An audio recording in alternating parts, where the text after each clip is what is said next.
আমাদের shoot complete হয়ে গেছে, অ্যালবাম শ্যুটটা কমপ্লিট হয়ে গেছে একটা, আর একটা এখনও বাকি আছে। তো কাল রাত্রেবেলা বাড়িতে এসেছি, আর এই যে আরিয়ানের ফটোটা নিয়ে গেছিলাম তোমরা সবাই জানো। তো এই যে ফটোটার না এইখানে মানে কাজটা ভেঙে গেছে, ব্যাগের মধ্যে করে নিয়ে গেছিলাম তো হয়তো চাপ টাপ লেগে ভেঙে গেছে। এত খারাপ লাগছিল না দেখার পর থেকে।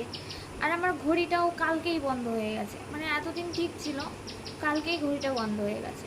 তো এই দুটো নিয়ে এখন আমি যাব, বগুলাতে যাব ঠিক করতে, কারণ এটা আমার ভীষণ খারাপ লাগছে। তো তোমাদের সাথে যার জন্য আসলাম একটু শেয়ার করতে।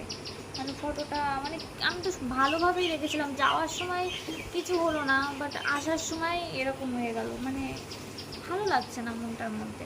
তারপর ঘড়িটাও একই দিনে বন্ধ হয়ে গেল, কেমন যেন একটা লাগছে।